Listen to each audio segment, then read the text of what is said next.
It's really good to be here. I know I'm supposed to say that when I'm somewhere. But it really is, because one of my favorite audiences to talk to are children. Not that I'm saying you are children, but the reason I like talking to children is because I feel like I can make a larger impact. If I can influence them now, they will grow to, they are more influential. We adults are kind of boring. We don't change our opinions. We are set in our ways. And so that's why I like talking to children. And when I was thinking about sort of what you guys do, you're sort of, in a way, are doing exactly that. Is you are working towards the future of the people in this country, right? And if you do your job well, people will be really happy and will be more successful. And if you don't, there's a lot of trouble coming. So that's, again, the analogy between you and children. So what I thought I could do is start by kind of going over, actually start by this, kind of describe each of these technologies over here, and then see how they apply to you. So these are all the technologies people use in big data. And the most important thing to take away from this session is the Obama campaign used maybe about 3 of them. Not because they're not useful, but they are all the same. There is not much differentiation. So if you take away one thing from this session, if you want to go to sleep now or take a nap, is that a lot of things you hear about, let's call it big data, I really don't like that term because it doesn't mean anything, is mostly marketing hype. There really hasn't been any huge revolution in data or analytics for many, many years. It's not to say things haven't improved. Things have kind of been getting better and better and better, but it's been a gradual improvement.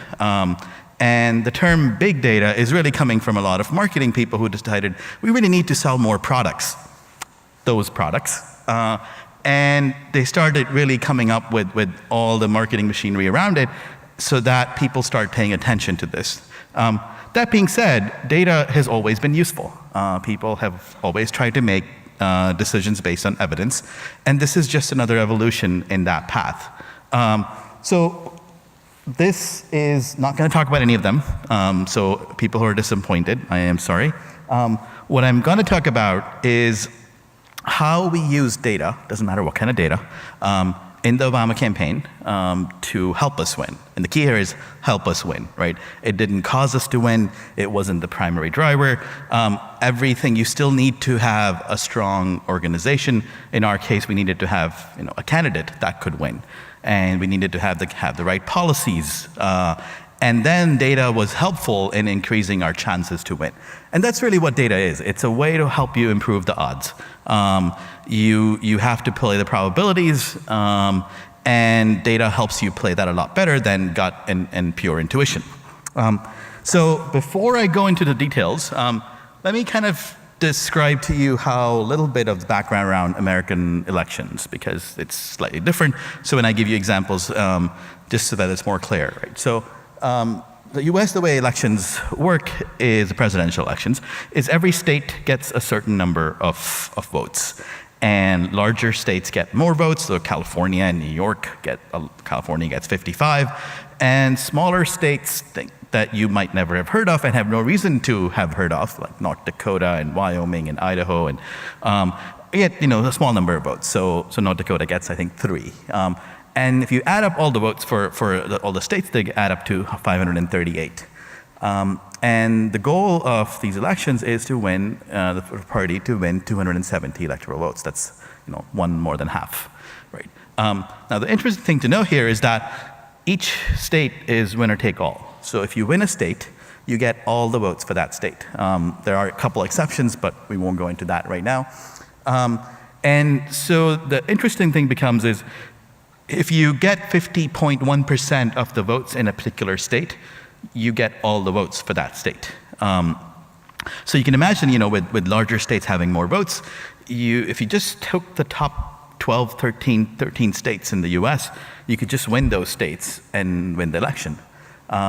It turns out the larger states are fairly set in their minds. So New York and California are fairly liberal, at least compared to other states in the U.S. And again, if you're in Europe or Australia, the U.S. is not the most liberal country. But if you're in the U.S., New York and California, very liberal, and then Texas, the other extreme, probably but that's also a large state. So you can't really try to change those states. So what you do is you go to the states in the middle who are kind of 50-50, and those are called the swing states. And there are about 8 to 12 that fall into that. And so the bigger ones there are Pennsylvania and Florida, and then Iowa, New Hampshire, Colorado, Nevada, and some other, some of the states. I won't list all of them. But so the whole goal becomes, how do I take people in those states and influence them and target them towards different kinds of actions? And so the kinds of actions we take on individuals, because the whole goal is to get more votes in those states. Oh, before I forget, one more difference in the US is voting is not mandatory and there is no fine if you don't vote, right? So people actually don't vote.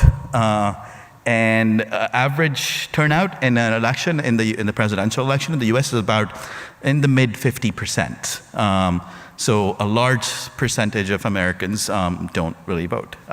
And so a lot of our time in a political campaign is spent just convincing people to go and vote. And even after that, you only get 50-something% of the people voting. So that's kind of the background of US elections. The way overall the goal of the overall elections is, you could sort of look at the goal in different ways, right? So one goal is to win the election. That's great. When it means getting half or just over half of the electoral votes. That does not mean getting all of them. That does not mean winning more states. That does not mean getting more votes even overall. And that's important to note, because as an organization, you sort of often figure out what is my objective, and then you sort of take everything that you have access to in order to maximize the chances of reaching that objective. And so the goal for us was winning 270 electoral votes. The goal for the campaign became, how do I maximize my probability of achieving that goal? It wasn't about winning more votes, because you could get fewer than half the votes and still win. You could only get 50.1% in a state and get all its votes. And it's important to note that, because if you actually win 60%, 80%, 90% of votes in a swing state and win that state and you lose the election, you wasted money winning extra votes in that state. And the reason that becomes even more important in sort of the world of data and analytics is often you're sort of maximizing certain things, and data helps you do that mathematically, but you need to give it the thing that you're maximizing. So if you're designing a strategy in order to maximize the number of votes, it would be very different than the strategy that's designed for the winning number of states, which is different than number of electoral votes. So if you look at the results of the election happened in 2012, Obama won 26 states and Romney won 24, so a little slight edge. In terms of total number of votes in the country, Obama won a couple of million, 3 million something votes more than Romney. Again, not a huge difference. If you look at the electoral votes, the difference was huge. It was more than 100 electoral votes, because that was the objective we were maximizing, and that was sort of the goal. So what data really helped us do is it increased our probability of winning the election. It didn't necessarily cause us to win the election. It didn't necessarily cause us to win more votes. It was our probability that we were maximizing. And that's kind of how you have to think in the world of data and uncertainty. It's all about probabilities. You're never going to know for certain. So when I woke up on the election day, we were about 80% likely to win. Now, what does that mean? Well, if we had 10 elections, we would win 8 of them. Unfortunately, it was only one election. It was only one-shot game. There's a casino here, and you can keep playing repeated games over there. Elections are one-off games. And so 80% means you're not really sure. You still have to do something about it. You're not going to sit back and relax. Otherwise, if you were playing this game repeatedly, you could sit back and relax and be pretty sure that you would win 8 out of 10 times. So the way we use kind of that background to then move into what do we do in an election with data this is sort of a picture of what our elections look like, right? So overall goal was 270 electoral votes. And the way you get votes in the US, the first and the third don't apply to you guys. So the first one is, it's going to have voter registration. It's everybody who is going to vote in an election needs to register before that election day. And sometimes you have certain times. And the idea is that when you move, you have to re-register. When you become a citizen, you have to register. So everybody who's 18 and a US citizen, or 18 or older, is allowed to vote, but you have to register to vote. So what a political party spends a lot of time doing is trying to find people who they think are not registered to vote, and if registered, would likely vote for them, and then try to get them registered. The second thing, the way you get a vote, is you persuade existing voters, which is all of what the Australian elections are. It's all about persuading people to vote for you. And the third one is turnout, which is getting people to vote, convincing them that they should go and vote. Again, it doesn't apply to you guys, but if you're looking at it from a marketing side, the third one is really getting them to purchase a product. Second one is just convincing them that your product is relevant to them, that they should be buying it, but they still have to go and make the purchase. And that's what the third turnout is they still have to go and vote. So in an election in the US, you do a lot of voter registration, you do a lot of persuasion, you do a lot of getting people to go and vote. In order to do those things, you need lots of money. And in the case of the last elections, about $1 billion in money. That's how much the Obama campaign spent, a little bit over $1 billion. The second thing you need is volunteers. And you might be surprised, why do you need volunteers? Well, we had about 2.2 million volunteers for the campaign. And it's sort of interesting when you look at it as most people in the country don't vote, right? So of the registered voters, 50-something% people vote. But you still have millions of people who are passionate and excited about elections and politics that they will volunteer for a political campaign. So there are these two very extreme sides. What these volunteers do is they talk to people, they call people, they go door to door, knocking on doors, talking to people about a candidate. And so if you look at a political campaign, what starts off is a little bit of money and a few volunteers, and you start raising more money, so it's all fundraising from people, and recruiting more volunteers. And once you have this machinery, then you start doing registration, persuasion, turnout in order to win the 270 electoral votes. So where does data come in here? So far there is no data. Well, each of these 5 things at the bottom are done a lot through data. Data is what makes us smart. Otherwise, you'd be sort of calling everyone and talking to everyone and asking everyone for money and persuading everyone because you don't really have enough information otherwise. So what we know about people is not a lot. It's probably the smallest data set I've ever worked with in my professional life. And because there are only so many people in a country, so you can only have so much data, right? And we don't really have rich data because we don't interact with people in a political campaign very much. So the data we had access to, which political parties in the US have access to, first thing is demographic data, right? So basic demographics about every registered voter in the country. And that is public data in the US. You fill out your voter registration form, you enter name, address, phone number, age, gender, maybe ethnic background in some states, and that's public information. So that is the starting point where we know for a handful of things about everyone. In addition, voting history is public information. So you know which election somebody voted in. Of course, you don't know which side they voted in, which side they voted for, but you know which elections they voted in. And the third thing we have is lots of data from, so that's basically the main data set, right? That's the primary data. In addition, we get data from census about neighborhoods, about aggregate groups of people. But then after that, all the data we collect is that we collect ourselves. So we talk to people, we call them and we ask them who are you voting for? And that's, again, perfectly acceptable. And most people are fairly honest and consistent. And so that's polling data. When somebody gives us money, they give us, we can figure out how much money they're giving us, and we can link that to that data. When somebody volunteers for us, we can get that data. We can get some social media data from Facebook if they allow us access to that data. So we proactively go and talk to people and interact with them in order to collect more data. And that's the data we have access to.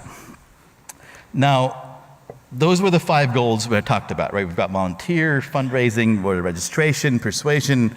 The last thing is not a TV channel, but it's a thing called get out the vote, which is sort of like the political term for getting people out to vote. And so the goal becomes, how do I use this data in order to help people do those 5 things? And then you've got all these channels, and they should all look familiar to you guys if you're doing any sort of marketing. Except some of them are strange because most typical marketing organizations don't do some of them. So the top one, knocking on doors, that's not very common. Making phone calls, not the organization directly, but 2 million volunteers making phone calls on your behalf. If you add the 2 up, the first 2, our 2 million volunteers made about 150 million contacts during the election cycle. So 150 million knocks and phone calls were made in order to do all these different things. And that was a huge effort. And the reason we were able to do that is because that's something that happens in the US elections fairly common.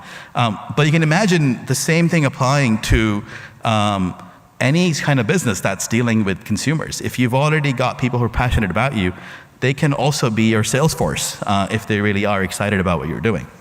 The next, we sent letters, and again, you've sort of heard about direct mail doesn't work anymore. Well, it does, but in a very targeted way. You need to know which people you need to send letters to, because there's still certain kinds of people who will respond and pay more attention to physical mail than they will to online channels. Email is something that people have sort of, again, given up on mostly in a lot of areas. We sent about 5 billion emails. And as a result of that, we raised about $600 million through email links. So email still exists, and it does work. We did a lot of online ads. We did social media, TV ads, about $500 million, I think, in TV ads, and the web. So overall, the role of analytics, or any sort of, take all the other buzzwords along with that, was how do I take this data and figure out how to use these channels in order to achieve these goals. And that's, at a high level, is a resource allocation problem, which is kind of what we're doing in an election, is I've got all this money, how do I use that to allocate across these different channels, and then figure out which individuals do I target through which channel for what goal. Because I'm not going to talk to everyone and ask them for money, because there's certain people who are more likely to give me money. I'm not going to ask everyone to be volunteer. I'm not going to ask everyone to register to vote, and same for all the other things. So I have to figure out 2 things. How do I target people, and what do I target them for? And second is, once I've figured out who I target, how do I influence them to change their mind? Because predicting their action is only half the piece. Once you've predicted that they're not going to vote for you, or they are kind of in the middle, the second thing is, how do you change their mind in order to actually achieve the outcomes you want? So that's sort of the starting point. The next thing we did is sort of taking this and coming down to an individual level. We looked at every single individual in the country, every registered voter, and predicted 3 things about them. The first thing was, how likely are they to support Obama? It's not about voting, it's just how likely are they to support Obama. Second thing was, how likely are they to be persuaded to support Obama? And the third number was how likely they are to actually go and vote. Doesn't matter for what side, but just go and vote. And that, I'll kind of go a little bit later into details of how that was done. But that was, all the data that we had talked about over here, right? So we took this data and we use that to predict 3 behaviors: support of Obama, persuadability, and likelihood of voting for each side. And we use those 3 numbers to decide which individuals do we target for what purpose. So let's kind of take a simplified view for now. So let's take people, so this is, people on that side are Romney supporters, and people on this side are Obama supporters. So that's the first number that I talked about. And then this number, people at the bottom don't vote, people at the very top always vote. So that's the third number. So this is support and this is turnout. So those are the 2 numbers here. And now what I can do is take every individual in the country and put them up in this 2x2 grid, right? And so if you just simplify the world for now, let's take people who are over there in the bottom left corner, right? So those are people who are Romney supporters and are not likely to vote. So ideally what I would do is move them over here and move them over here, right? So I want everybody to be in this corner over there. Because those are the people who are going to vote for Obama and they really support him. Except it's just too expensive and not really worth spending all the effort in getting these people over here and then moving them up over there. So what we do is we leave them alone. They're not going to be persuaded in both directions, so we don't need all of them. So we leave them alone. We don't do anything with them. We next go to the top, which are Romney supporters and very likely to vote. Again, we would like to move them this way, but again, that's too expensive. That's a lot of Texas and Alabama and Mississippi and all these different states, and it's just not worth. Again, because this is a rational resource allocation problem, we might want to persuade them all, but they're not going to be persuaded. So what we do is try to find the small number of people there who we can move in this direction. Now, how do you actually figure out who is persuadable? Because it's not something you can get from any data, because there is no data which has a list of people who are persuadable. You can't even go and do market research and ask them, hey, are you persuadable? And then make a list and try to use fancy math. So what we did for that was we tried to actually persuade people and see what kind of people were persuaded. And so we used our polling and talked to people at some point and figured out where they are in this spectrum, Obama and Romney. And then we asked volunteers to go and persuade people. Like they would for the actual elections. So talked about policies and why certain policies are better. And then a little bit later, we polled people again. So we polled at some point, we persuaded a sample, and we polled people again. And we saw some people increase their support. They went up, some people kind of remained the same, and some people went down. Based on this information and all the data we knew about them, we could build a predictive model that predicted how persuadable somebody is. And we could then apply this model to everybody else in the country and score everybody on a scale of 0 to 100. 100 are the most persuadable people, 0 are the least persuadable people. And so now what we're able to do is every state we had this list. In a state where we were spending a lot more money, we started from the top and went to the bottom. In a state where we're spending less money, we started from top and kind of went a little bit to the halfway, quarter way, 10% of the way. And so we were able to take our resource allocation at the state level and map it to which individuals do we target for persuasion based on that information. So that was moving people from there and moving them on this side. And you only do it at a targeted set of people because if you try it on all of them, the result will be the same. You will spend a lot more money persuading these people, and you will only be able to persuade a small number. So if you can identify who the persuadable people are, it makes you more efficient. It also is a better experience for the volunteers in this case, because you're not sending them to talk to people who have no chance of being persuaded, and it's just a bad experience. The third bucket, which is the bottom, right? So it's people, it's people over here. And those are the people who really like Obama, who support Obama, but are lazy. They don't vote. And so the goal here is to move them up, right? It's to get them to vote. It's not to tell them that Obama is a better choice. They already know that. It's not to tell them about his policies. They probably already know that. It's just to get them to vote. And so the messaging there is why voting is really good and why you should be voting. And so once you've identified these people, which we could at an individual level, the second thing to do is to figure out, how do I persuade them? How do I get them to go and vote? And that's where we did a lot of experiments, and we borrowed a lot from a area called, behavioral psychology, where you're influencing people to take certain actions. And some of the lessons were pretty simple, right? So there's a really common thing people do. It's called social proof, which is people like to do things other people are doing. We all do that. And so there's a very simple technique we use, which was, if you tell people, so if you want to get somebody to vote, we tell them one thing. We tell them, not many people are voting. Your vote really matters a lot. You should go and vote. And we try something different. We say, well, everybody's voting. Your vote really matters a lot. You should go and vote. Turns out this works much better.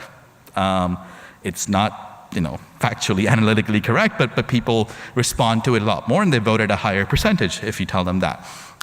We also do so another thing that people found that worked really well, it's called make a plan, which is a volunteer will go to your house and knock on your door, and you come out and you say, hey, elections are on Tuesday. I wanted to remind you about the elections. And you say, yep, okay, great, thanks. And then they'll ask you, so do you know where your polling location is, where you have to vote? And if you're smart, you say, yeah, I know where it is. You continue, you ask them, okay, so are you going to drive there or take a bus? It's the US, so you drive anyway, right? But maybe walk for a change, and you sort of start thinking about, do I know where it is? And you say, yeah, I know where it is. I'm gonna walk there. So then you say, okay, great. Are you going to go in the morning before you go to work? Are you going to go at lunchtime? Are you going after work? And then you start thinking, I've got an early morning meeting. I have to pick up my kids after work, so I guess I'm going to go in lunchtime. And what's happened during this interaction is your probability of voting has increased during this time. It's much higher now than it was before that. And so we do these experiments, or borrow from other people's experiments, and turn these into scripts for volunteers. So when they come in, we give them a script and a list of addresses or phone numbers that they should talk to, who are the people who we want to target for getting out to vote, people in the sort of the bottom on your right bucket. So that moves people up there. Now we've got people in this corner, right? The top left or top right corner. And those are the people who, like Obama, they're going to vote. So what do you do with them? They're kind of there, that you've already done whatever you need to do. So you might say, well, leave them alone. They're doing fine.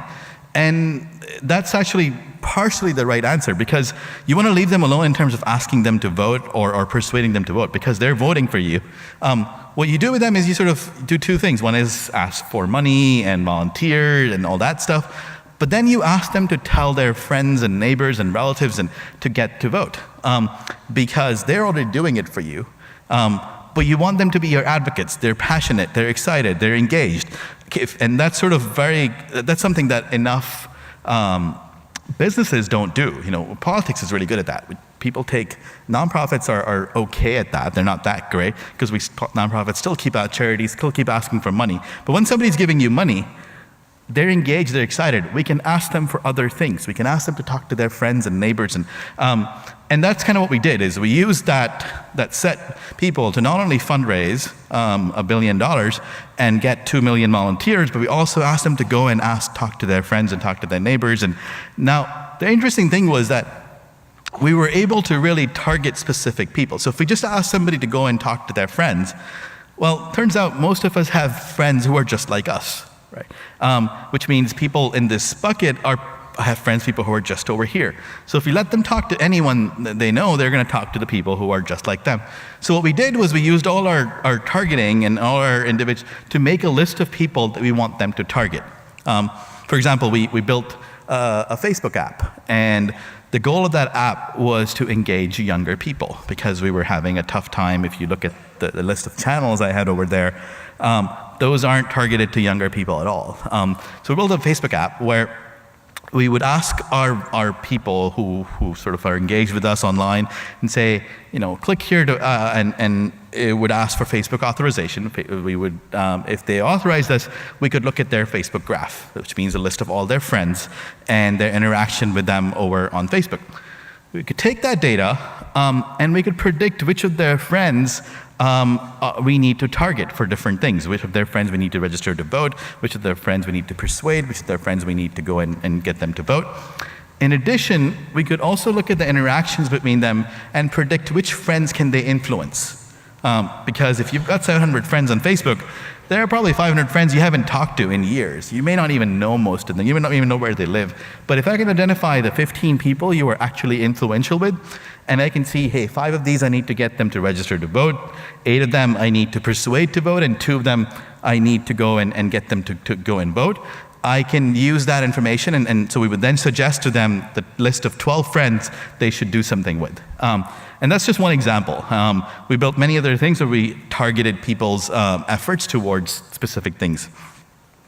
So that's sort of how we took each individual person and figured out what we do with them. In addition to that, we sort of had a lot of different experiments kind of going all the time for different reasons. But what I sort of want to do is step back and sort of figure out, tell you guys about a little bit of what kind of lessons did we learn that are applicable to a broader set of businesses and nonprofits and organizations. And so I'll quickly go over them. The first big lesson we learned was really because of a constraint. We didn't have many years to do this. We had about 1.5 years for this election campaign. And so what we couldn't do is come up with a 5-year data warehousing plan where we'd integrate all our data, put everything else together, and then do something with it. Now that was actually a blessing because not having 5 years meant that we were more agile and we could test a lot of different things and continue to sort of make things better, as opposed to spending a lot of time building a huge system that would be obsolete in 5 years anyway. So what we were able to do is try lots of different things. And that's one of the things that you kind of need to be able to do when you're dealing with data and analytics. Things change very quickly. So if you have these long-term plans, they're not very effective because things will have changed by the time you're halfway through them. And that's something we were able to do very effectively. Again, that seemed like a constraint at that point, but it made us much more effective. The second lesson was we were very metrics driven, which is easy to do for a lot of people. The hard part was we weren't always looking at the right metrics, right? So what often happens is somebody at the top wants a dashboard, right? And they like to admire the dashboard. They don't change any of their actions based on the dashboard, but they still like it every day, and they want to report in their email. Often those dashboards are made up of numbers that are not really actionable, and that aren't even numbers that matter. For example, we had a dashboard with a number which was number of phone calls volunteers made that day. Now that's a completely useless number because it doesn't matter how many phone calls you're making. You could make 1 million phone calls to the wrong people and not persuade anyone, not get anyone out to vote, and those phone calls are useless. But it was there because it was very easy to measure. You could count, and you could put it up on a dashboard, and it satisfied the dashboard criteria. And finding the right metrics is always hard. And the right metric was, how many votes did I get today because of phone calls? Like, how many extra votes did I get? That means taking all the phone calls, seeing which ones did I use to register people, what's their probability of getting registered, how likely were they not to be registered before. That gives me number of votes, and then I go to people who are persuadable and see what was the probability of them being persuaded, how many times did I talk to them, and keep going down and add up the number of votes, and that should be the number I measure because of my phone program, how many votes did I get. That's hard to do. But if you get it right, you're really measuring the value of that program. Before, you were just kind of counting numbers, and that's not useful for anyone, even though it looks pretty on a dashboard. The third thing, and again, this one is obvious, but most organizations don't do that. Testing. We need to test out, do experiments. And when I say experiments, I actually mean experiments. I should have it in all caps. Testing and experiments are often two different things. Testing means, oh, let me just try this and see what happens. And that's not how you run an experiment. When I say experiment, there is a little bit of science behind it. You need to have, for one thing, a control group, which is a group that you did not do anything on. And you have to be able to show that how your new idea compares to not doing anything or the way the world was before. And without that, you have to be able to prove that something is worth doing. And so we ran a lot of experiments, and a lot of our experiments resulted in huge improvements. For example, one of the things that we could experiment a lot on is fundraising. We wanted to figure out, what's the best? How much money do I ask people? How often do I ask them for money? And one of the things we found is there is sort of an optimal amount of money I can ask people, and we sort of figured that out. And then we kept sending people emails saying, can you donate $24 or more, or $36, $164? At some point down the road, we realized we were asking people the same amount, and they were giving different amounts. So two people got the same ask. They donated different amounts of money. Like, what was going on here? And we noticed that, yes, the email that we sent asking them for money is predictive of how much they're going to give. But what's also predictive is when you get to the web page where you have different options. So you click on the email, you get to a web page, and that has 4 options. If I asked you for $35 or $40 in the email, in there, you're going to have an option for $5, $10, $15, maybe you'll have a $35 option. What we were able to figure out is if you can play with those two numbers, you can increase fundraising significantly. For example, if I asked you in an email for $21, and then you get to the web page, and the first option is 21, the next one is 50, the next one is 100, you're going to probably just click on the 21, and that's great. But if I can make the first option 25, and next one 50, and the next one 100, and then leave a blank space so people can enter 21, you would think people would just enter 21. It turns out people are lazy, so they'll click on the first one. And what you've now done is upsold them by $4, which is about 20%. And when you're raising $1 billion, 20% is a huge number. So we were actually able to, 20% is not a random number, actually increase our fundraising by 20% just by doing that. Second experiment, we kept sending people email a lot. As I said, 5 billion emails. We had about, between 15 and 20 million people on our email list. And when I started working at the campaign, I was sort of worried that, a couple minutes left, so I'm going to wrap up quickly. One of the things we have to figure out is how much email is too much, and does it going to hurt us? So we ran a lot of experiments to figure out the right amount of email, and that was much, much more than we had expected in the beginning. We were being very conservative, and we ended up spamming people more because it was the right thing to do. The nice thing about this is I can say it's the right thing to do because if people don't like it, they'll start unsubscribing. They'll start giving us signals through data that there is something wrong, and we'll pick that up if we're actually looking at the data, and stop doing that and correct ourselves before it's too late. So that sort of experiments are extremely helpful. I'll kind of skip a few things here because I've already talked about them. Obviously, this is important. Data integration is the most important thing you should be doing. Without that, you can't do anything else.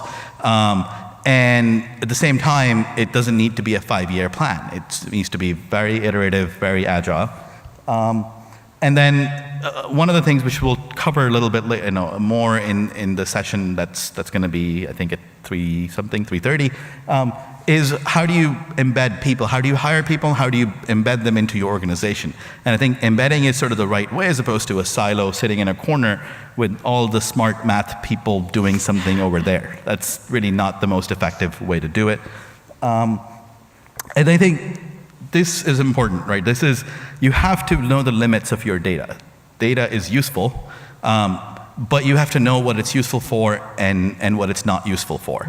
Often people get data and they get fascinated by data and then start making decisions from data without looking at how the data came, where did it come from, is it representative data about the people you care about, and there are lots of examples. So if you look at, there was a New York Times article a while ago on when Hurricane Katrina happened in the US, people started sort of doing things based on Twitter data, and same for a lot of cities who are using Twitter to figure out what kind of services to provide citizens who live in that city. And they often find, and this is actually an example from Chicago where I live, is that Chicago sort of were looking at food poisoning information and to see which restaurants people are getting food poisoning from because they complain on Twitter about it. And they noticed only sort of white, rich areas have food poisoning problems. And they were wondering, why is that? And the answer is obvious, right? If you're complaining on Twitter about food poisoning, it's not a representative set. So you can't just always take action based on data just because it's data. You have to be able to account for where it came from and actually know the limits of your data.